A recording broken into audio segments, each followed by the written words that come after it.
If everyone in the room would please check, we have a Jeep key, an extra one. So if anyone's missing one, please let us know.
Um,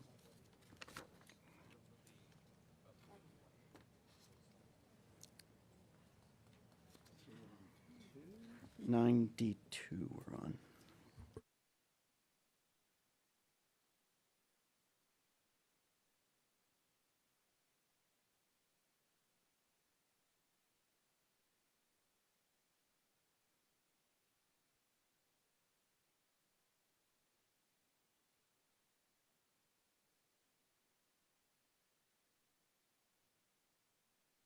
Good afternoon, everyone.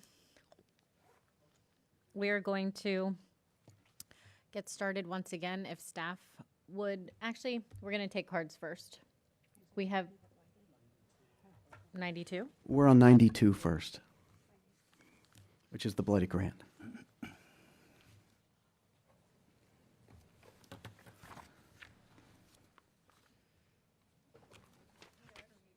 Presentation if you would just like a recommendation on the awards.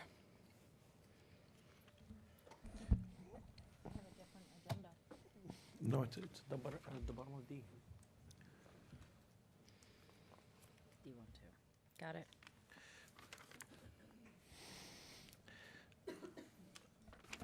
Did you make the motion? I did. I'll second it. All in favor, say aye. Aye. See, I do want to make a comment afterwards. please see that the motion carries 6-0. Go ahead, Commissioner Flores. So, when Mr. Pilowitz met with me regarding this agenda item, he mentioned there were some leftover dollars regarding the award. I would love to open it up again. I don't know exactly when, but make it available out to the community to utilize the remaining funds of this particular, is it a grant? Yeah, grant. We can absolutely do that with board direction, if you'd like us to. We'll put it back out for another round of applications. Thank you. Thank you. Will do. One sec, could we get some clarification on the deadline for the new, for the second round? I don't know, I think we put it out immediately and give them a month. Is that A good? month? 30 days? Yeah. Okay. Okay.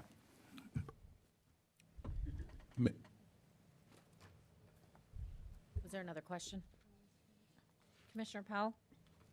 Absolutely. Can we make sure we see that so that if there are municipalities that we can help to encourage or agencies we can help to persuade to apply, we have that ability? Yes, is that, can you make sure that the commissioner's offices are on the distribution? Yeah, right now we currently, add your aides, your assistants to the email, but we can add you directly. Thank you. Okay, yes, we're going to do cards first. For 9E1, we have 8 cards. Linda Smith, Alex Larson, Gail Ladd.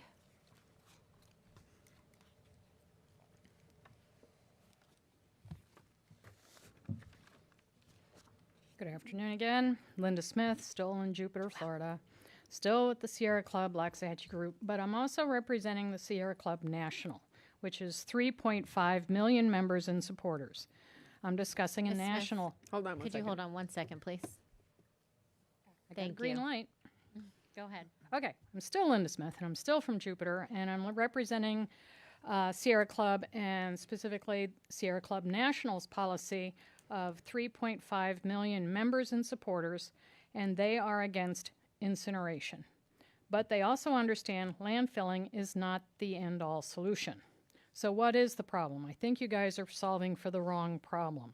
The problem is we have too much waste. You commissioners have a bunch of problems to solve, and I really respect you guys for it.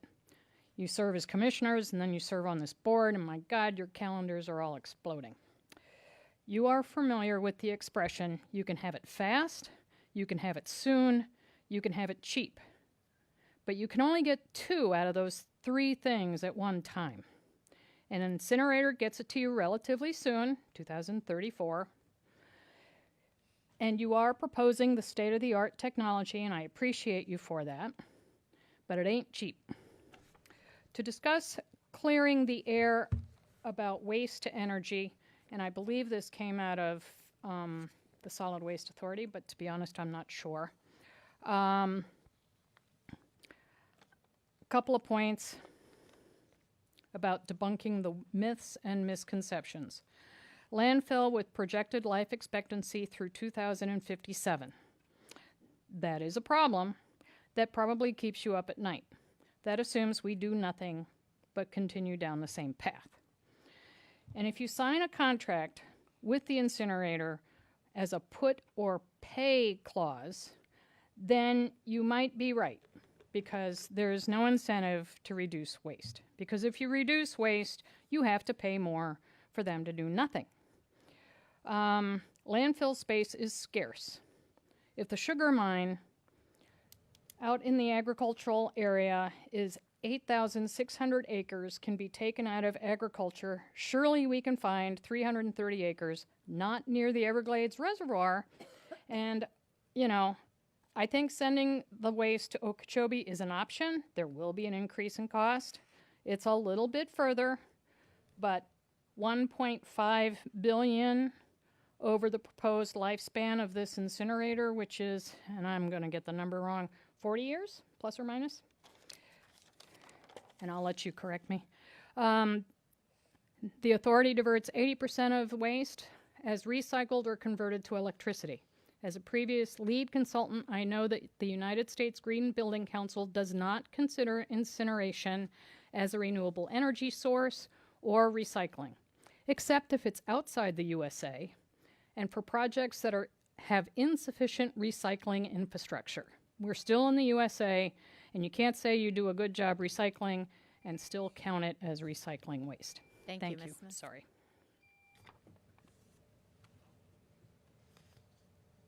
We do have two podiums. Who is up next? Who's next? I think the question was who's next. Ms. Larson, we always love hearing from you, if you would please. Pardon me? Please. I think this is the worst thing we can do. I really do. We have to come up with ideas, but I think you could go out, and I said this before, I'm sure Dan remembers. You could go out to some 12-year-old kids, and they're going to come up with a better idea. Have a contest. How are we going to take care of our future? Because our parents and grandparents aren't doing a very good job. And go out to every school. Ask them. See what they come up with.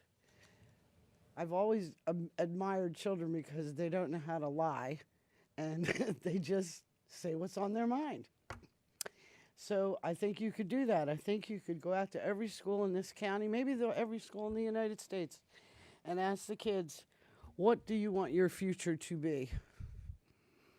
And then say, this is our problem. List our problem. Garbage. And then how do we handle it? What do we do with it? Because zero waste ain't going to happen. Unless you line it up in your living room or your dining room, I'm not quite sure how we're going to do that. And then we have incinerators and landfills.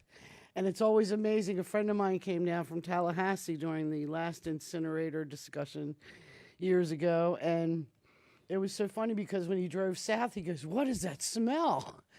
I said, well, that's the landfill. And he goes, well, why doesn't it smell to the north? I said, well, they spray orange jasmine perfume there every night and make it smell all pretty. This is what we do. We cover things up. And we can't cover up anything anymore. It's just out of hand. Everything is, commissioners. You already know that. I don't have to tell you. But there is a better way to do things. And there are some rocket scientists out there that are 12 years old right now. And I bet we could challenge them. They'll come up with something that we have not. Because I certainly don't want to see a drone carrying a trash can, because then it's going to fall on somebody's head. I mean, with every action, there's a reaction. That's the one thing we've had in this county since I've been here. And let me tell you, I don't like the constituents in the water. I don't like being told my water's compromised when there's 273 chemicals floating through the canals. It's sad, commissioners. The poison is out there. Carol Strick died last week. She was a big fighter for the environment. She lived right down the street.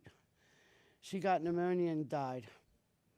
And the one thing she hated was the incinerator, the smell, the whole shebang. And I figured I have to mention her because she's no longer here. And it was the saddest funeral I ever had to go to was Carol's. I did not want to do that because I loved her very much. I knew her for a long time. And she would be here today.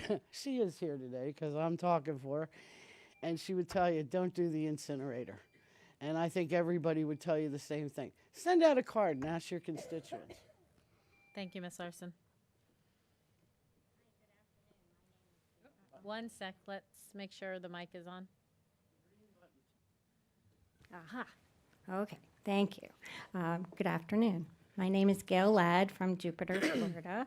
I am with the Sierra Club Loxahatchee Group. And instead of trying to refute the claims we've heard about the benefits of a new incinerator, I would ask a few questions.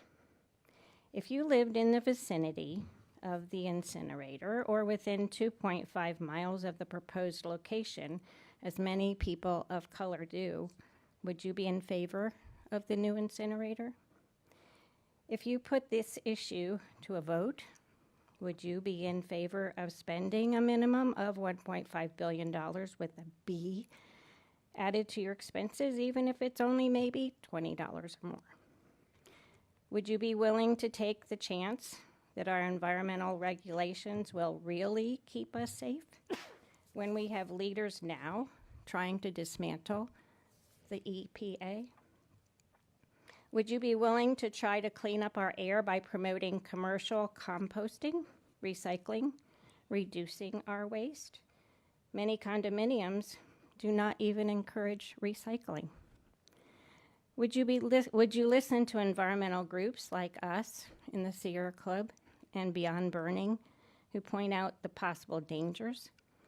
Even though it would be easier to listen to people who want to sell you the proposed plans for a new incinerator, burning anything, especially garbage, is damaging our environment. Do we burn the plastic that's not recycled? Yes, landfills are not the ideal solution, but it is now the safest, and I like Alex's idea. Ask a 12-year-old. They have wonderful ideas, even if they're pie-in-the-sky ideas. They might be great. They might be the answer. What we need are people who will propose ways to reduce our waste, because yes, we have too much. Other states and cities have done this. Why should we be one of the last? Why should we be adding to our air pollution? Please think about it, and let's be a leader towards zero waste. No, we can't get there maybe very soon, but at least let's try to get towards it. Refusing, reducing, and reusing costs individuals nothing. Zero waste is a set of policies and programs that other cities and counties have adopted, providing us with healthy, sustainable options, instead of going with what seems the easiest and the status quo. Thank you. We have Alan Weston, Harry Lewin, and Mike Duff.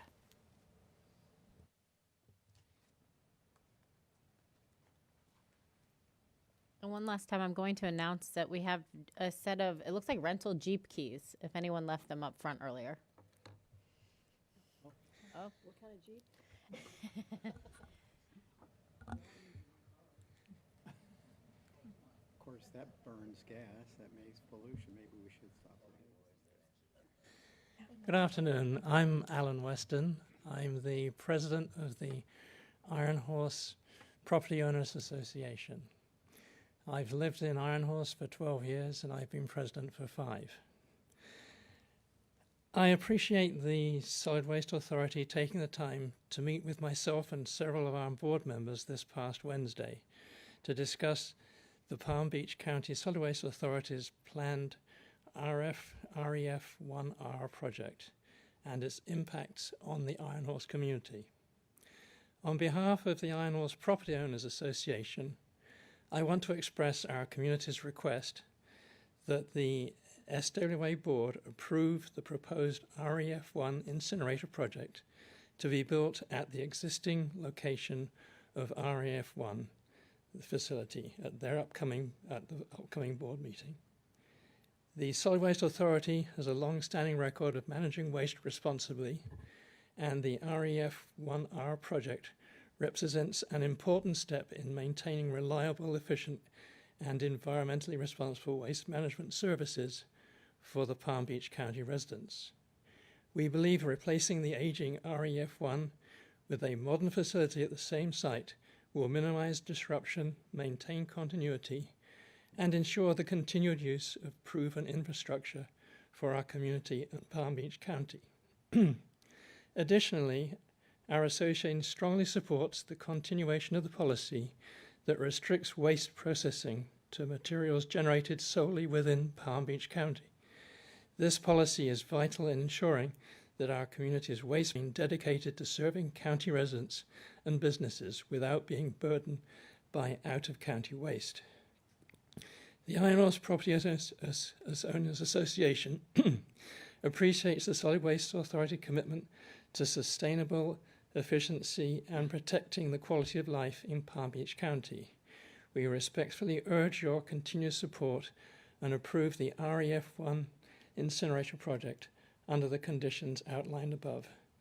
Thank you for your consideration and for your continued service to the community. Thank you.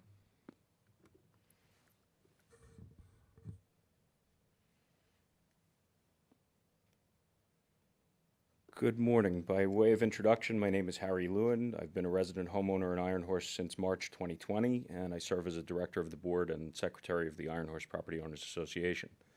Last Wednesday afternoon, along with my fellow board members, Alan Weston, our POA president, who you just met, Alan Gabord, our vice president, Clarence Williams, a director, and Chris Risk, our property manager. A meeting was held with Dan Pelowitz, Patrick Carroll, Romana Carey, and Nathan Mayer here at the SWA headquarters to discuss the REF1 project and its impacts on the Iron Horse community. As was indicated during those discussions, and as the Citizens Advisory Council concurred during its meeting held just prior to ours, Iron Horse respectfully requests that the REF1 be sited and constructed as far to the south as possible on the current site of REF1, specifically so as to minimize the visual impacts on Iron Horse and its residents.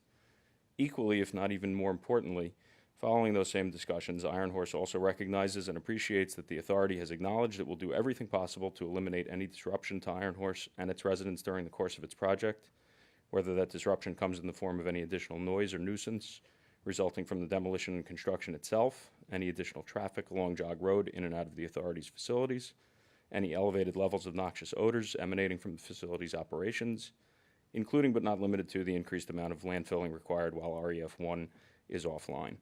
Specifically regarding the latter, the authority has indicated that it will further mitigate any and all noxious odors by transferring as much of the organic waste as possible off-site to another local facility for landfilling there. In furtherance of preserving the record, it is important to note that we were pleased by the assurances that the authority provided, indicating that the intended purpose of the REF1R project is neither in part nor in whole to accommodate any additional municipal solid waste which has been generated by either any public or private out-of-county waste producers, and that is inclusive of any waste which would be brought directly into the authority's Jog Road facility or trucked in from any off-site transfer stations by either any public or private waste haulers. Similarly, from our discussions, we are pleased that the authority has fully agreed to provide Iron Horse with regular and recurring updates via email, at least weekly at a minimum, as to both the status of its project and any and all ongoing and upcoming construction activities occurring at its Jog Road facility, so that we may keep our residents copiously informed. Furthermore, as discussed, we appreciate and look forward to the authority's assistance and cooperation in forming a coalition to engage with our elected officials, both at the local and state levels on matters which are directly related to this project, its facility, and in furtherance of our mutually agreed upon pledge to be good neighbors to one another. These matters include, but are certainly not limited to, items such as the poor traffic marking and routing at the Jog Road and Beeline Highway intersection, the habitually damaged and increasingly problematic CSX rail crossing, and the improvement, beautification, and continued maintenance of Jog Road from the authority's facility north of the Beeline Highway intersection. Iron Horse thanks the entire authority, along with its Citizens Advisory Council and its governing board, for your anticipated cooperation, understanding, and agreement on all of those aforementioned items. Thank you, sir. Thank you.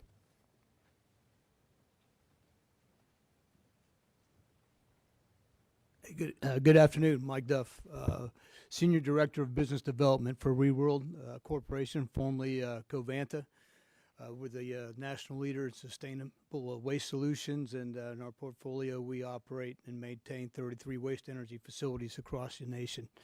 I want to say thank you very much to the board and the courage of what you've done over the years. This is a gem, like I thought I heard somebody say earlier, and it's sad to hear that Dan's hanging up his cleats. He's been the real ambassador for the industry, and we want to thank you very much on behalf of ReWorld. It's no secret that waste energy is a proven safe and reliable technology, right? Highly regulated.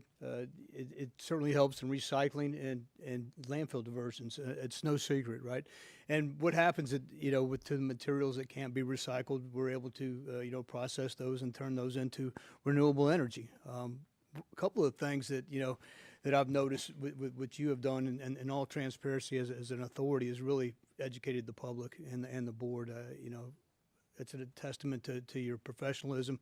You can go to the website. You can really see the facts there if you have any questions. It's not secondhand. It comes from the EPA and real data solutions. So I think that's a big thing. Here's a couple of things. I'm a lifelong Florida resident, right? And we have hurricanes here. I live in Lee County, and having a waste energy facility there that with that infrastructure in a natural disaster pays dividends. I mean, when you have power lines down, people want to get rid of their waste. That backstop of energy and a place for the staff to go and to provide a place for get the garbage off the street quickly and efficiently. It was very big. It's huge. And then secondly, I'd like to talk about the economic engine, right? And this place has been around 34 years, right? I've had an honor of being involved with it for 7 now.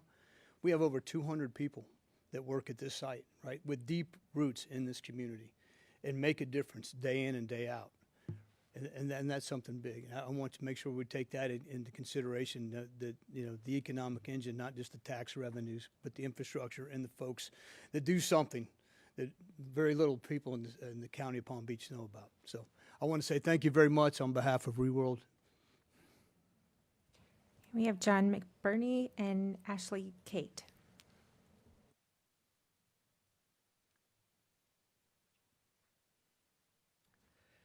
Good afternoon. My name's John McBurney, and I represent a company called Canadivia Nova, but I'm also speaking on behalf of the Waste to Energy as a whole. And I'd like to thank Chair Baxter, Mayor Marino, Director Pelowitz, the members of the board, Councilor Jones, and members of the staff for allowing all of us to speak today and address the issue. First, I'm familiar with some of the planning that's been done with the project you're looking at now, and I think it's very impressive, the work that you've done in the research and the background planning and organization. I've been working in this industry for 44 and a half years, and this is the best thought out, best organized, and best planned project that I've seen. In looking at waste energy projects as a whole, you know, the first plant, commercially successful plant, was built in the U.S. It started operation in 1975. There's been a lot of progress in the design and the technologies that are incorporated in these facilities. And trying to compare a waste energy plant today to one that was built 50 years ago is a lot like comparing today's Lexus to Grandpa's Oldsmobile from 1966. There's a lot of similar features with tires and engine, steering wheel, and things like that. But the technologies have been significantly improved and advanced over time, where the plants that we're operating today, we've reduced emissions by about 99% compared to where we were 30, 35 years ago. Now, the plants that my company has built on an EPC basis typically are in Europe, the Middle East, Asia, and Australia. And, you know, in Europe, we're talking about a population of about 450 million people. Here in the U.S., I think we're around 350 million. In the U.S., we have 63 operating waste energy plants. In Europe, there's over 520. And they've been more accepting of the technologies. In fact, you see waste energy facilities in downtown areas in European cities. And they're as common as a Chick-fil-A or a CR Chicks or a Taco Bell. I mean, they're everywhere. And they're very much accepted by the populations. But that doesn't mean there isn't pushback and there isn't concern.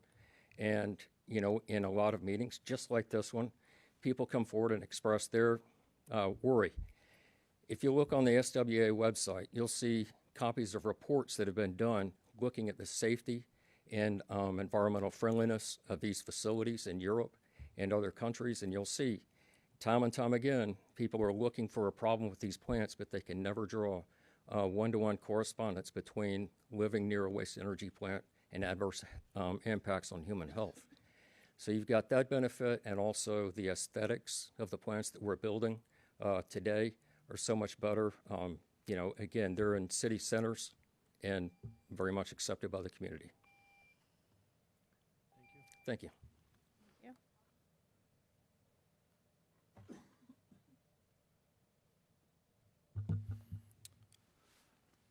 Good afternoon. My name's Ashley Cork, and I'm Vice President of Waste to Energy for FCC Environmental Services. And I'd like to be up here today to advocate for the renewal and replacement of REF 1 and for the Waste to Energy technology. As we've heard, Waste to Energy is the safest, most efficient and sustainable treatment of non-recyclable solid waste for large-scale recovery options which can be combined with other innovative technologies such as composting, such as MRFs and recycling facilities to manage the county's waste.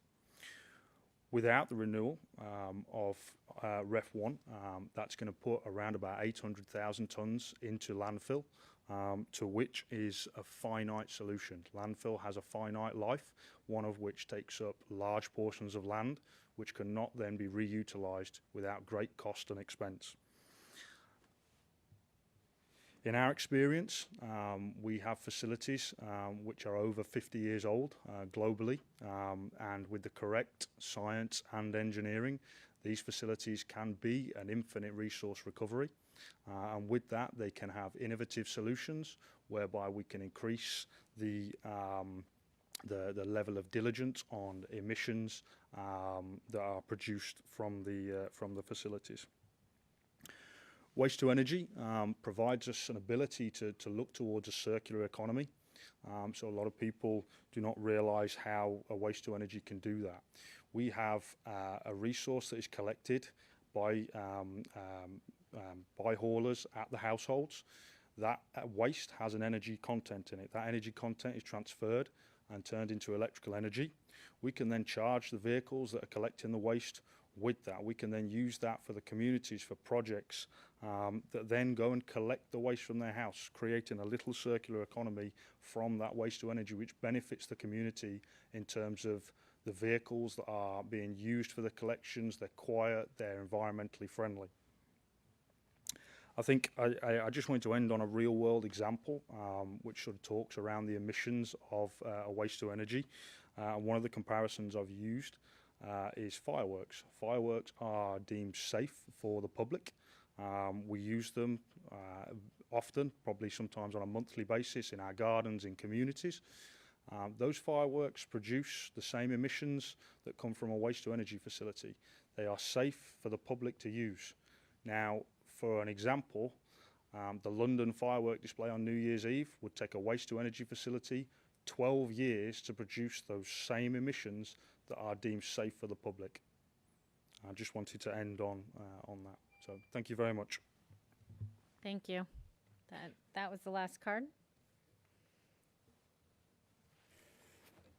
So we have a presentation for you. I just would like to take the opportunity to address some of the things that have been said earlier on before we get into the presentation.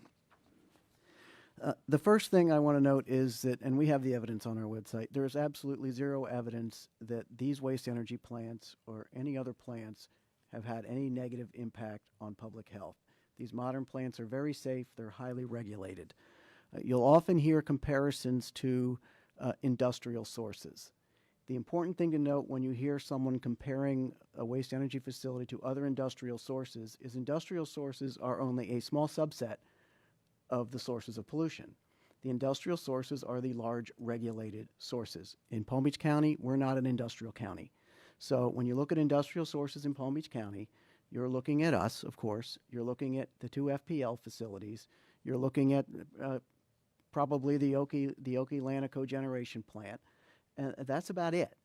And so, you know, if you're making a comparison to an industrial area, it's a valid comparison. But I think we're going to demonstrate here that these waste energy facilities are not a predominant source of pollution in Palm Beach County.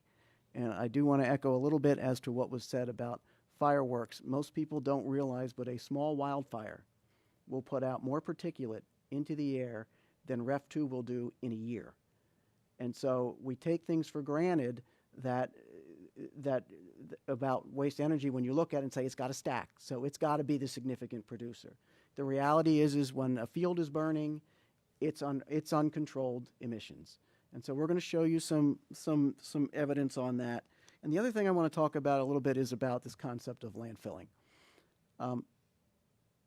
We have 1,600 acres out west. It's west of the Loxahatchee National Wildlife Refuge. Back after 2000, we went to the board and as staff, and we asked for authorization to move forward with permitting. The board was not in favor of developing that site at the time, and so we did not move forward with permitting on that site. The board directed us to look at alternative sites, and so we went on the street for the request for expressions of interest for alternative landfill sites. 3 sites were provided. One was on 880, one was in the general vicinity of the Okie Lana power plant down south of South Bay, and the other one was on 80.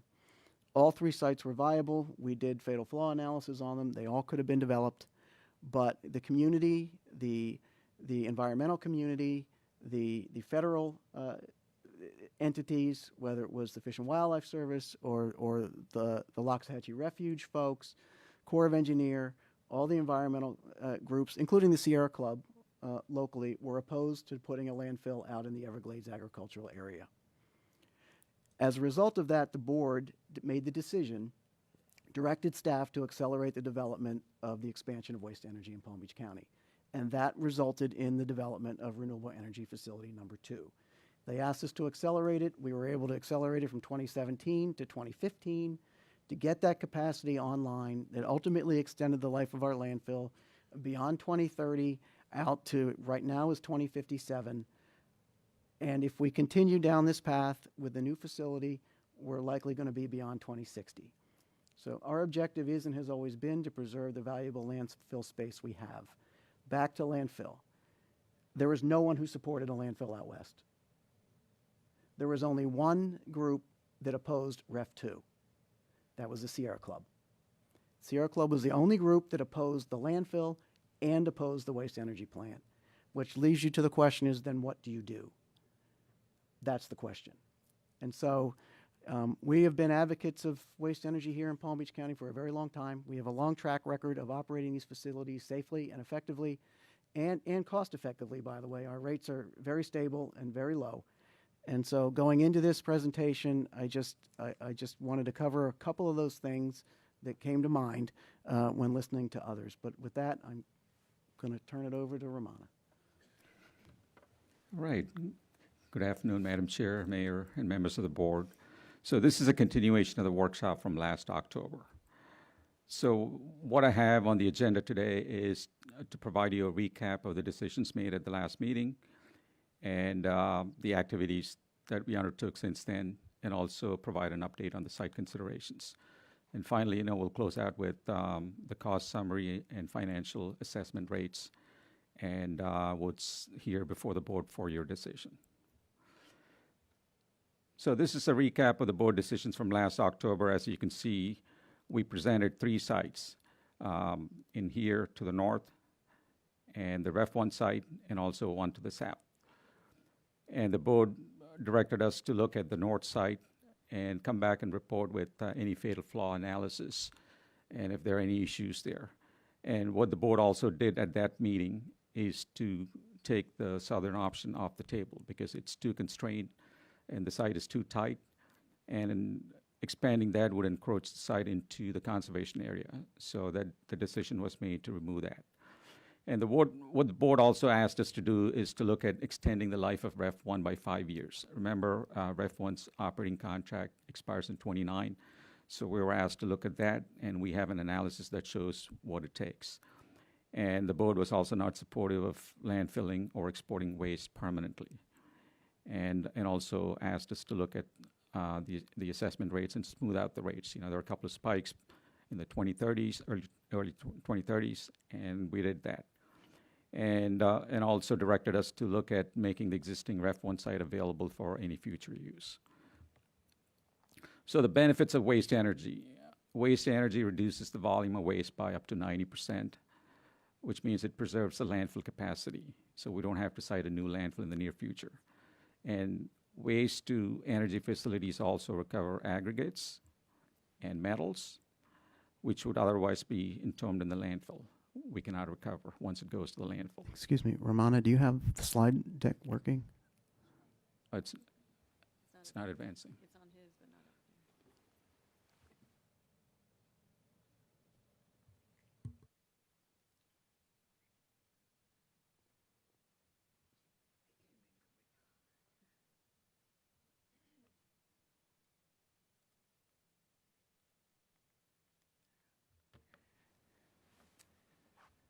No, it's not advancing there.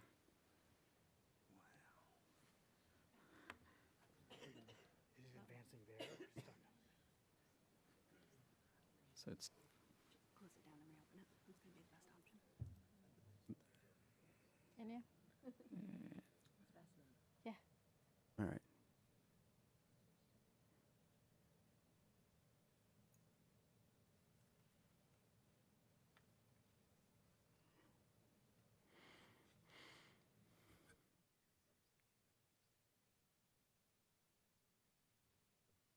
Okay, here we go. Okay, and now we're there. Got it. all right. Sorry about that. Mayor Marino? Put my light on. We actually all have the presentation, and I'm sure that we have all read through it. And I think if we ask our questions, we could probably skip the presentation and you can answer the questions. So since I have my light on and I'm going to go first. So Please do. I know we talked about the north location, and the reason we're not picking the north location was because there were just too many no's to that. And so, and there were too many no's to the south location, which leaves us where Ref 1 is now. And in doing so, where we asked you to extend the life of Ref 1, now we're going to say to you, what are our alternatives while we tear down Ref 1, and where do we put what was ever going to go in Ref 1? Where are we going to put it? And the build of Ref 1 to, what are we going to call the new one? Ref 3? Or are we calling it Ref 1 replacement? We've settled on Ref 1R because Ref 3 leads people to believe there's going to be 3 plants. Okay. So Ref 1R, so I'll just call it Ref 1 again. We'll be in the same place. And so for those in the community that are saying we're going to move it, it's going to be closer to different communities, all of that is a fallacy. It's a facility that's already here. It's going to go in the same facility. It is going to be a facility that is 1989 was when it was built, and then it was refurbished. We're going to be using technology that is way ahead of what we're using. So whatever we were doing in the way of what was going into the air, particulates and whatnot, I'm not a scientist, I don't play one on TV, is actually going to decrease because of the new technology. So our footprint is going to, even our ecological footprint is going to be smaller. For those that say zero waste, that'll never happen. It's an impossibility. It's like Vision Zero for the TPA. It's an impossibility. We would love it, but it's not going to happen. We generate waste in more ways than we even know. So I wish people would stop saying that, because it's not going to happen. So the first question is, because I'm kind of not rambling, I'm actually making points. First question is, where is the waste going to go when the plant is closed while we're building the new one? Correct. So Ref 1 today processes about 800,000 tons approximate. Okay. Of the 800,000, this is a refuse-derived fuel plant. Not everything goes in this process. And so there's 250,000 tons of residue. You know, when they prepare the fuel for the plant, about 250,000 tons you recover on the back end that cannot be processed, which goes to the landfill. And there's also approximately 120,000 tons of ash, whatever is processed, that goes to the landfill. So when you combine this, anywhere between 350 and 370,000 tons will go to the landfill. And that would continue to go to the landfill. And whatever is remaining, roughly, let's say 500,000, would be shipped off-site. Okay, so we're already moving items to our landfill now. So the time at which our landfill would expire is not going to change with Ref 1 closing. It's not. So one of the slides we have in here is, we mentioned that, whatever quantity is going there today, we will maintain the same quantities, the tonnages. And whatever is in excess of that will be diverted to an off-site landfill. Excuse me, is technology working yet? Can you pull that slide up, or is it still not advancing? Yeah, it's working.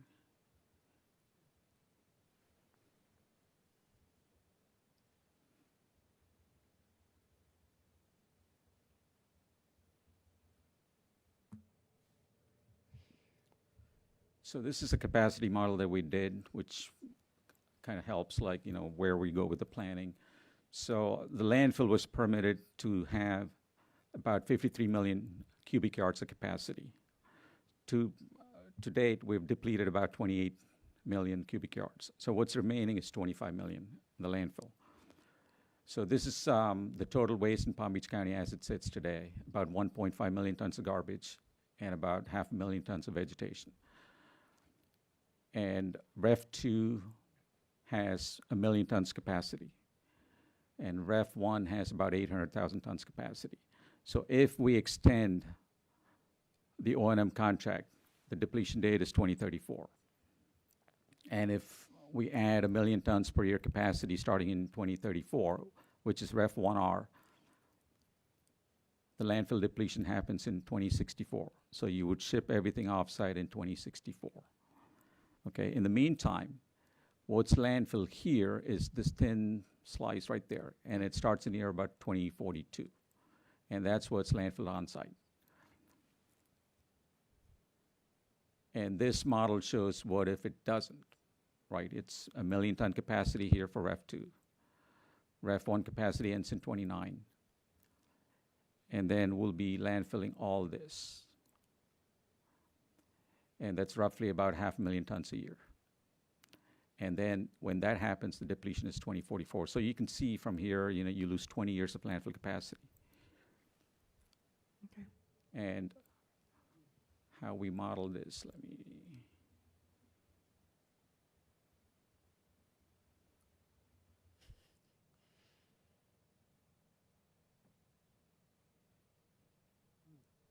So, I mean, this one shows like the impacts, you know, we're not going to import any waste from Palm Beach, I mean, outside Palm Beach County, you know, so that's that.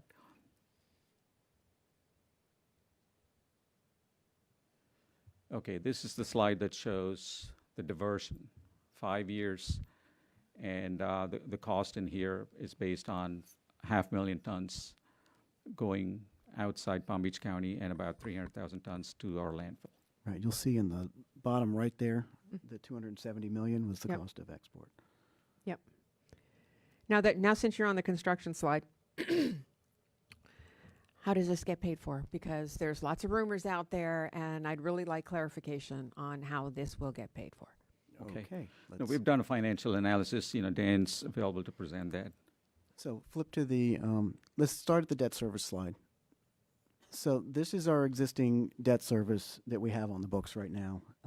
Our final payment on the existing debt is 10/1/2031. So these are the remaining maturities on the debt that's currently outstanding. Next. And this is depicted in a chart where those two are, and it's our Series 2019 bonds. They're sitting out here, 71 and 72 million. So this is, we're talking about shutting down Ref 1 and 29, and then proceeding with the construction of the new facility, the demolition and the construction. Next slide. So we looked at two locations. We looked at the northern location and the existing Ref 1 location. For the northern location, we're extending Ref 1 through 2034.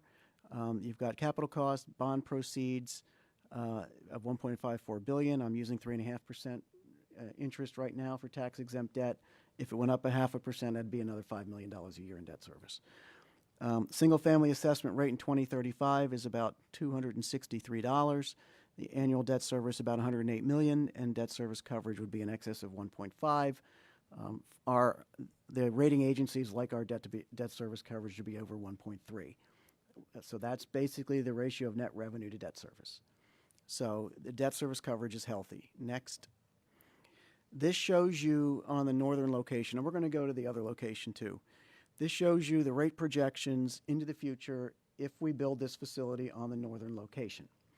So what you're seeing there in 2033, 34, 32, 33, 34, that's the impact of the continuing cost of operating Ref 1, which is much higher in the renewal period because we've got to put in about $90 million, $90 million in improvements in the facility to get it to run the extra 5 years. You see this here. What I want you to focus on is that blue line. That blue line starts with what our current rate is at $205 a single-family home. And you see it goes up to $263 a single-family home once Ref 1 is rebuilt, when the new facility comes online. This in the middle shows what we need to mitigate. And I don't want you to worry about that so much because that's why we are generating reserves, and that's why the board directed us last year at the meeting to plan for the future, to not use reserves to buy down rates in the interim period, to generate those extra resources so that we can mitigate this. There are a lot of ways to deal with this. One way is we could early pay portions of those 2030 and 2031 principal repayments. That's one way to do it. Another way you could do it is you could basically refund that through the new bond issue and restructure it. The other thing I want to point out is this new debt in here, the assumption is made based on level annual debt payments, like a car payment, where you'd pay the same amount every year. Over time, the principal portion is larger and the interest portion falls. But you can always structure the debt in different ways to take those early principal payments and spread them out in future years, which is what we always do. You can always do that, restructure that. But we have now about $250 million in reserves. Our intent is to continue to grow those reserves through this period. And what we would ask the board is, if we move down this path, is to focus on hitting targets for our single-family rates and generating the funds to match that blue line, and not to go the dips below those lines. And that is a way of planning for the future. So my point here is it's exactly what we did with REF 2. REF 2 was a $700 million project, brought online, on time, and under budget. We had the same types of issues. We paid off debt early. We defeased debt by putting funds into escrow.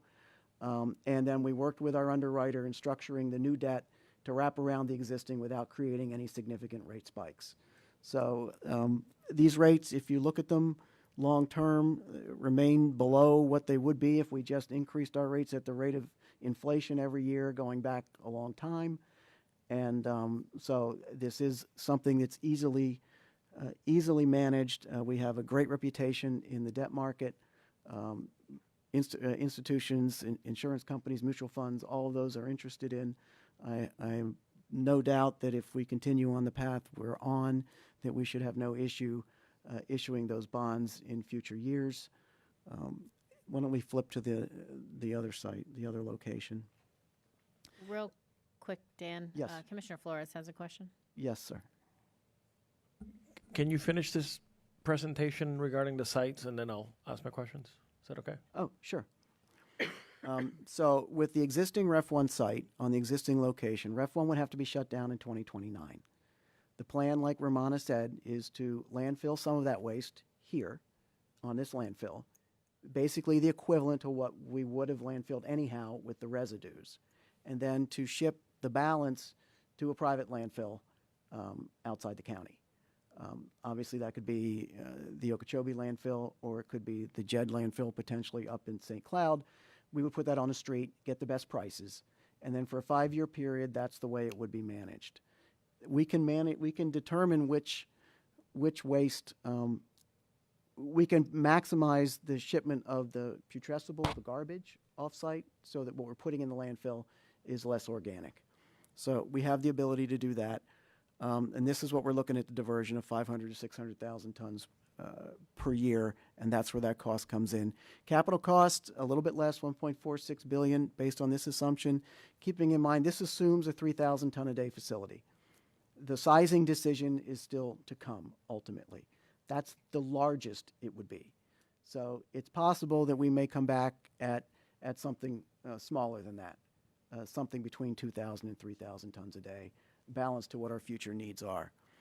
But moving forward, annual debt service about $103 million. Next slide. Again, similar depiction, similar graph. The costs are, it is less expensive overall this way. However, again, just focus on the straight line and not the bump. Same argument applies. These rates are consistent, straight line. They're certainly manageable.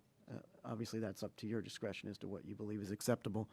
But so that's, next slide. And so that's the end of the financial projections. And with that, Commissioner Flores had a question. Mayor Marino can finish. Actually, I just do want to finish. From all the folks that are here, thank you very much for your input. From the folks that aren't from Iron Horse, because you're like ground zero. And thank you for the support of this. You are the closest community to this. Thank you for reaching out to my office. I'm sure you also reached out to Commissioner Weiss's office and he's your district commissioner. And thank you to staff for doing the presentation. I know there are several other presentations that have been done, so I do. This is not, we are definitely not in a vacuum with this. We have reached out to as many possible groups as possible to do the presentation, and I thank staff for that because it's important. People do need to know what we're doing. But again, we are the Solid Waste Authority. This is where we have been for many years. We're not adding a new plant. We're not going further north. We're not getting closer to, well, once we vote on this, I should say, we aren't getting any closer to Iron Horse or to PGA National or to any of the communities to the north. We're staying exactly where we are.